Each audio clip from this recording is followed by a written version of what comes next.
The Forbidden Warriors. The silence in the Galactic Council chamber was suffocating.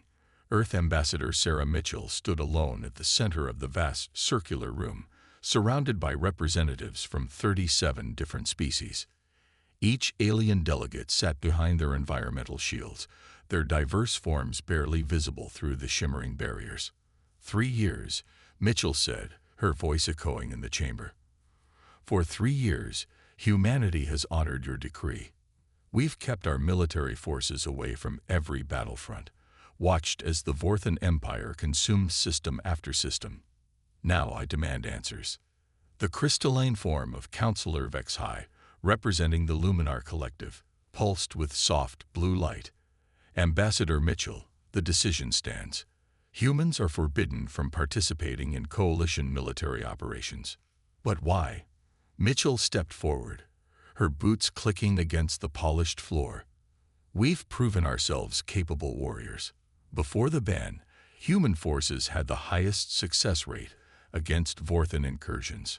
Our tactical innovations saved countless coalition lives. Another counselor, the serpentine Slithar, named Kestok, coiled tighter on her platform. The matter is complex. The ban serves the greater good of the coalition. Mitchell's hands clenched at her sides. The greater good. Tell that to the families on Kepler 438 bits. That colony fell last week while our ships sat idle in dock. Enough, boomed the deep voice of Chairman Gorvek, a massive Threnody whose rocky hide glistened under the chamber lights. The Council has spoken. Humanity will continue its support roles, logistics, medical aid, intelligence gathering. But your soldiers will not set foot on any battlefield. Light years away, Captain Alina Rodriguez gripped the armrests of her command chair aboard the U.S. Defiant. The sleek destroyer hung motionless in the void, its sensors tracking a desperate battle unfolding just beyond their restricted zone. Captain, the Xeraphim cruiser Starblade is taking heavy fire, reported Lieutenant James Park from Tactical. Their shields are down to 15%. Rodriguez watched the tactical display, her jaw tight. 3 Vorthan destroyers circled the damaged coalition vessel like predators sensing weakness. Distance to engagement zone. 400,000 kilometers, ma'am. We're right at the edge of our permitted patrol area. The bridge crew worked in tense silence, all painfully aware of their orders. No human vessel could enter within 400,000 kilometers of any active combat zone. They were observers, nothing more. Captain, Communications Officer Lisa Torres called out, I'm picking up a distress signal from the Starblade. They're requesting immediate assistance. Rodriguez stood, her dark eyes fixed on the view screen. Can any coalition ships respond? Negative. The nearest friendly vessel is 30 minutes away. The Starblade has maybe 5 minutes before their shields fail completely. Rodriguez felt the weight of command pressing down on her shoulders. 3 years of watching allies die while her hands were tied. 3 years of shameful inaction. Helm, she said quietly. Plot and intercept course. Her executive officer, Commander David Singh, stepped beside her chair. Captain, our orders. I know our orders, David. Rodriguez's voice was steel. I also know that 700 Xeraphim are about to die while we watch. Not today. She turned to address her bridge crew. What I'm about to do is a direct violation of coalition protocols. Anyone who wishes to log an objection may do so, but I will not stand by again. No one moved. No one spoke against her. All hands, battle stations, Rodriguez commanded. Helm, take us in. Maximum speed. The U.S. Defiant surged forward, its engines blazing against the starfield. As they crossed into the Forbidden Zone, Rodriguez noticed something odd on her tactical display. Captain, Park's voice was puzzled. The Vorthan ships, they're breaking off their attack. Rodriguez leaned forward. What? On screen, the 3 Vorthan destroyers had suddenly reversed course, abandoning their assault on the helpless Xeraphim cruiser. Their sleek obsidian hulls accelerated away from the battlefield at maximum thrust. They're retreating, Park confirmed. All Vorthan forces in the sector are withdrawing. But why? Singh asked. They had a certain kill. Rodriguez studied the fleeing enemy ships. In 3 years of observation, she had never seen Vorthan forces retreat without cause. They were relentless, almost mindlessly aggressive in their expansion. Open a channel to the Starblade, Rodriguez ordered. Initiate rescue operations. As the Defiant moved to assist the damaged cruiser, Rodriguez couldn't shake the feeling that something fundamental had just changed. The Vorthan had fled at the mere approach of a human vessel. 2 hours later, the Defiant's medical bay was filled with wounded Seraphim crew members. Dr. Yuki Tanaka worked tirelessly alongside her team, treating plasma burns and decompression injuries. Doctor, called Nurse Patricia Okafor, you need to see this. Tanaka approached the bio bed where a Seraphim warrior lay unconscious. The alien's 4 arms twitched sporadically, and her large, multifaceted eyes darted beneath closed lids. What am I looking at? Tanaka asked. Okafor handed her a datapad. Neural scans.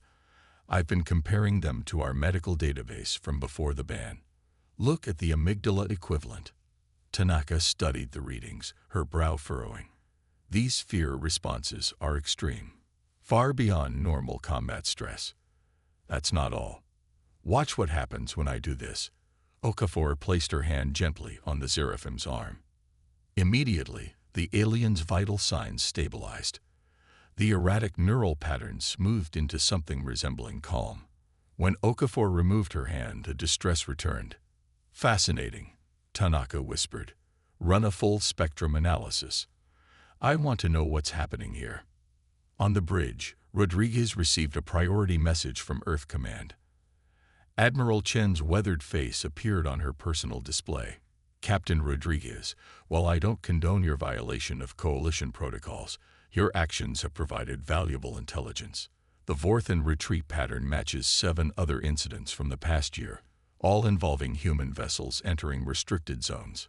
Sir, I've never seen anything like it. They had overwhelming tactical advantage.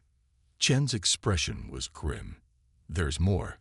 Dr. Tanaka's medical reports have been forwarded to our research division. The neurological changes in Coalition species when exposed to humans. It's not natural. What are you saying, Admiral? I'm saying it's time we found out why we were really banned from the battlefield. I'm authorizing a black operation. We need access to Coalition research data. Rodriguez straightened. What do you need from me? Return to Earth. You'll be briefing the insertion team. Captain, what we uncover could change everything we thought we knew about humanity's place in this galaxy. As the transmission ended, Rodriguez stared out at the stars. The Vorthan Empire had conquered 1/3 of the galaxy in just 5 years. Yet they fled from a single human ship. What secret did the Coalition fear more than extinction? The truth unleashed.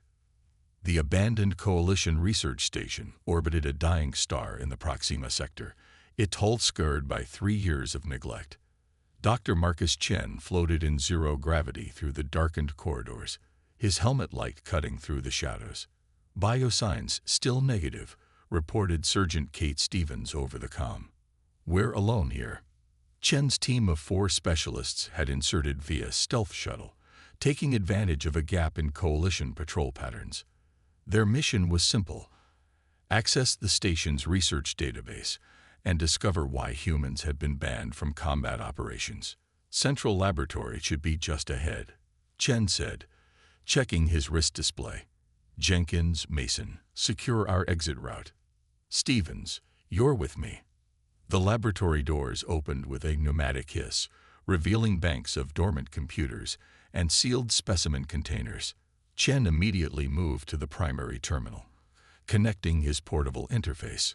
Coalition encryption is tough, he muttered, fingers flying over his keyboard, but not impossible. Stevens stood guard, her weapon trained on the entrance. How long do you need, Doc? Give me 5 minutes. The screen flickered to life, displaying thousands of research files in the Coalition's standard linguistic matrix. Chen's translation software worked overtime, converting the alien text to English. Project Mindbreak, he read aloud. Classified by order of the Galactic Council. Principal researchers. Dr. Vexhai of the Luminar, Dr. Krolmak of the Zeraphim. His blood ran cold as he continued reading. Oh my God. What is it? Stevens moved closer, reading over his shoulder. They've been studying human influence on alien neurology for decades. Listen to this. Human subjects produce a unique pheromone-like compound undetectable by their own species. When exposed to this compound, all tested coalition species experience significant neurological changes. Chen scrolled through the data, his mind racing. Initial effects include enhanced aggression, improved tactical thinking, and reduced fear responses. But prolonged exposure leads to addiction. Addiction. Stevens lowered her weapon. To what? To us. To humans. Chen's voice was hushed. Coalition soldiers who fought alongside humans became dependent on our presence. When separated, they experienced severe withdrawal symptoms, paranoia, terror responses, cognitive decline. He pulled up a series of brain scans, each showing progressive changes in alien neural structure. They become different beings when exposed to us. More effective warriors, yes, but fundamentally altered. And when we're taken away, they fall apart. Stevens finished. That's why the Vorthan retreated. They've never been exposed to humans. We're like a drug their systems can't process. Chen downloaded everything he could find, his mind reeling from the implications. File after file revealed the truth. Humanity produced a bioweapon they never knew they possessed. Their very presence rewired alien minds. There's more, Chen said, accessing historical archives. This isn't the first time. There are records here going back thousands of years, ancient civilizations that encountered early human explorers. They called us the Mind Benders, the Soul Thieves. Doc, we've got company, Jenkins' voice crackled over comm. Coalition patrol just dropped out of hyperspace. ETA 15 minutes. Chen worked faster, desperate to gather all the data. A new file caught his attention. Project Revelation. Council eyes only.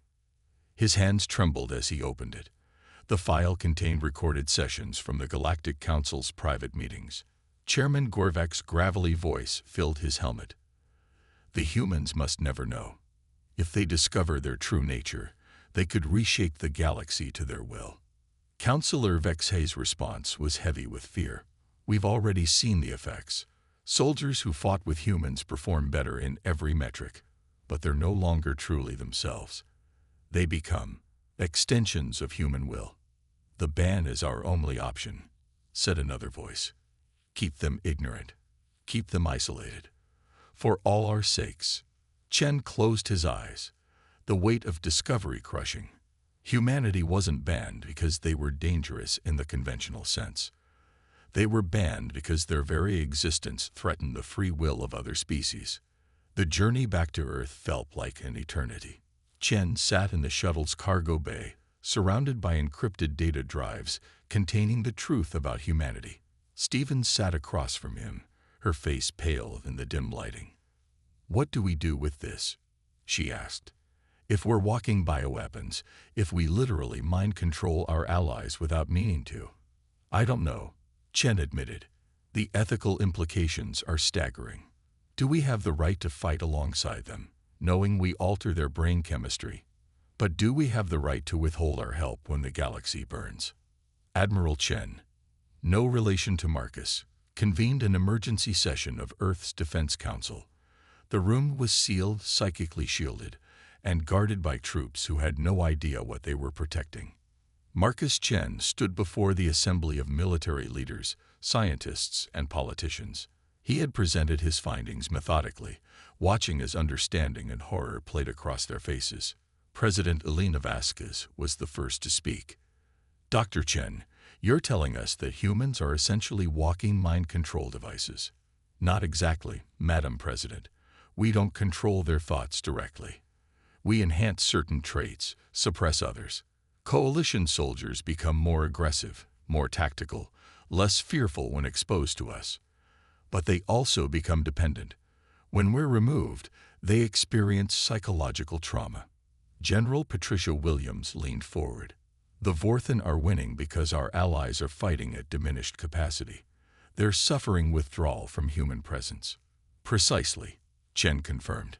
Our modeling suggests coalition forces are operating at roughly 60% effectiveness compared to when humans fought alongside them.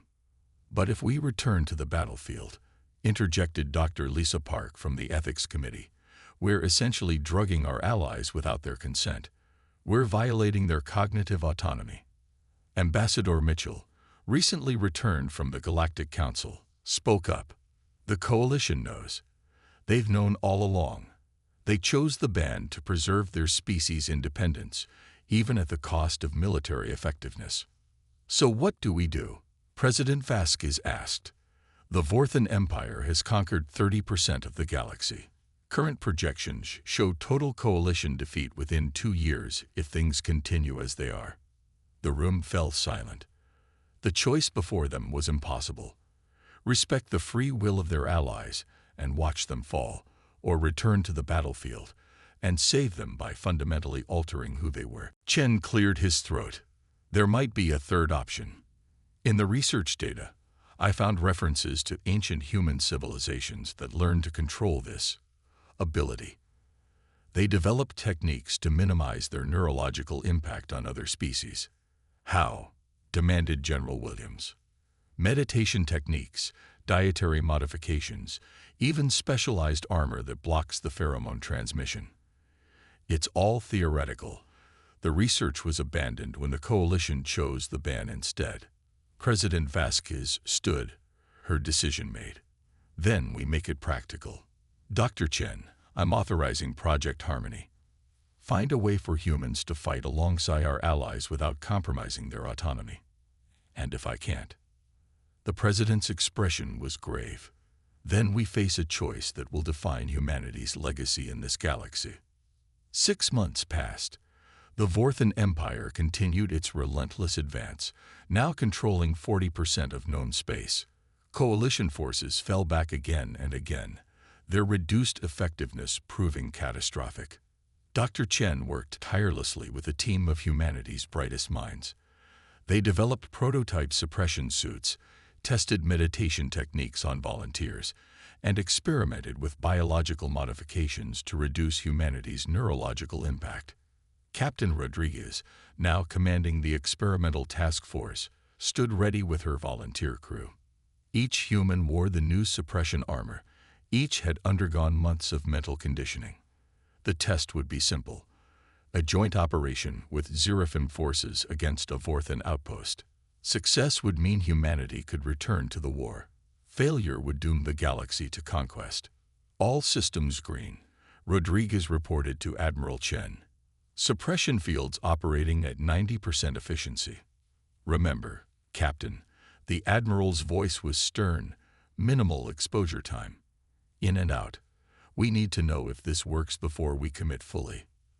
The joint force dropped out of hyperspace on the edge of the Vorthen system. Rodriguez watched her Zeraphim counterparts carefully, looking for signs of neurological influence.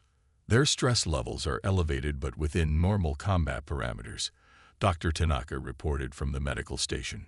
No signs of human-induced enhancement. The battle was brief but decisive.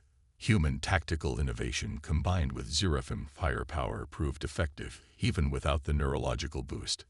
The Vorthen outpost fell within hours. Captain, Park called out excitedly.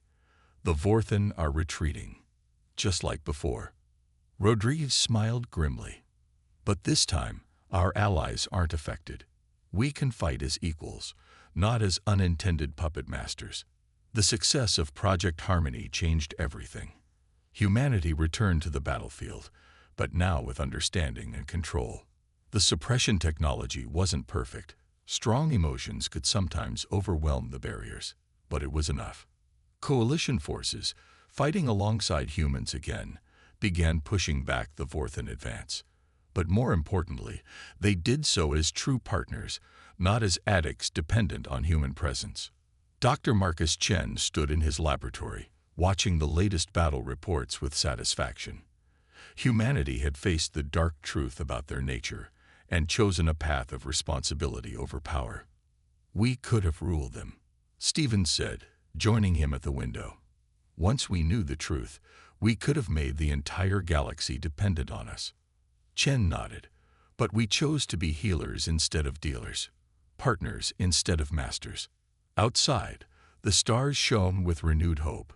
The war wasn't over, but for the first time in 3 years, the coalition had a real chance, and humanity had proven something perhaps more important than military might. That power came with choice, and the greatest strength was knowing when not to use it. The Galactic Council reconvened 1 year later. Ambassador Mitchell stood once again in the central circle, but this time she wasn't alone. Representatives from dozens of species stood with her, united in purpose. Chairman Gorvak's rocky features showed something like respect. Humanity has surprised us. You discovered a power that could have enslaved the galaxy, and you chose restraint. We chose partnership, Mitchell corrected. We chose to be worthy of the trust you denied us. Councillor Vexhai pulsed with warm light. The ban is lifted. But more than that, humanity has earned a permanent seat on this council. You've shown wisdom beyond your years as a spacefaring species. As the ceremony concluded, Mitchell felt a hand on her shoulder. She turned to see Captain Rodriguez, still wearing her suppression armor. We did it, Rodriguez said softly. We found our place in the galaxy. Mitchell smiled. No, Captain. We made our place, and we did it by being human in the best possible way. Flawed, powerful, but ultimately choosing to lift others up rather than tear them down. The war against the Vorthan would continue for 2 more years, but its outcome was no longer in doubt. Humanity had returned to the battlefield, not as conquerors or controllers, but as equals among the stars. And in that choice, they had won a victory far greater than any military triumph. The galaxy would remember this as the moment when humanity truly came of age, when they looked into the mirror of their own nature and chose compassion over control, partnership over power. It was the day humanity earned its place not through strength of arms, but through strength of character. And that, perhaps, was the most human thing of all.